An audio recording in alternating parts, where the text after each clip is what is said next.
Urgent news right now. A bombshell has just been confirmed. Something very serious has just happened in the United States, and you're about to hear all the details. As you watch this video, leave your comments and share your opinion on what's unfolding. And don't forget to subscribe to the channel and hit the like button.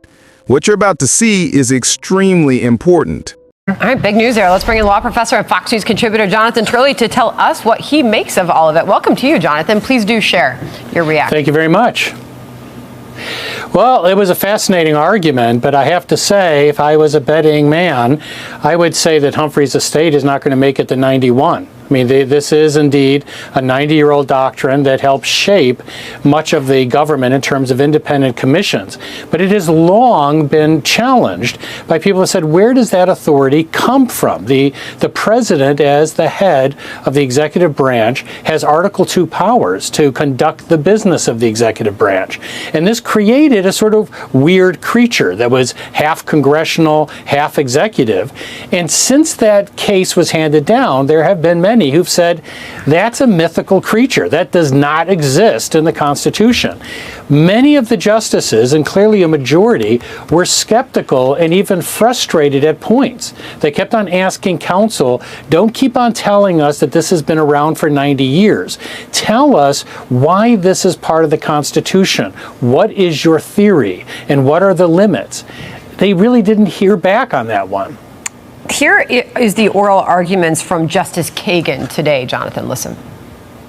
Here's been the bargain over the last century, and I think it has been a bargain.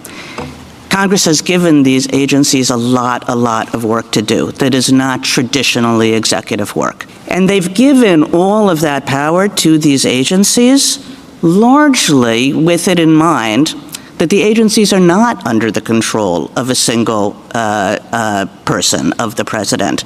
So how do you respond to her questioning the power of these agencies?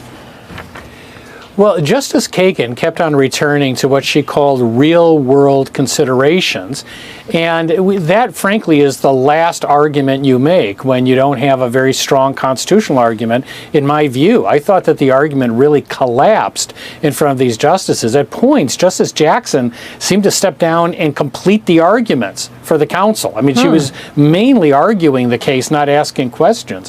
When you do a head count, it does not look good for Humphrey's estate. Now, if the president wins this one, he would be the most transformative president on executive power since FDR, maybe even since Washington. I mean, he has really stretched the scope of executive powers. He's challenging a lot of these limits across the board, and he's winning a number of critical cases. This would be a very significant win in terms of executive power. Wow. This is more from inside the court. Justice Kavanaugh, in what appears to be support of the president's actions. Listen. Independent agencies are not accountable to the people. They're not elected, as Congress and the president are, and are exercising massive power over individual liberty and billion-dollar industries, whether it's the FCC or the FTC or whatever. Thoughts on Kavanaugh's words, Jonathan? Well, both Kavanaugh and Alito really made short work of those defending this law. They kept on presenting hypotheticals, what they called hard hypotheticals, of where does this take you? Both of them said, well, can you just go ahead and make any cabinet department an independent commission? Can you specify just one commissioner? Can you make their length in office 20 years? All of those questions left the other side floundering. The best that they could say at points was, well, if something like that happens, you could come back and look at it.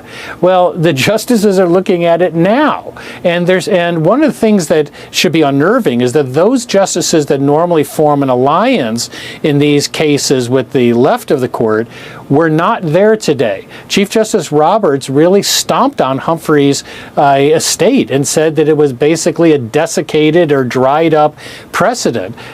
Justice Barrett said these commissions don't look anything like what existed at the time of some of these earlier cases.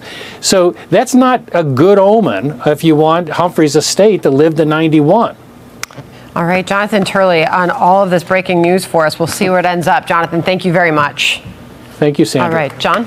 Click here to subscribe to the Fox News YouTube page to catch our hottest interviews and most compelling analysis. You won't get it anywhere else.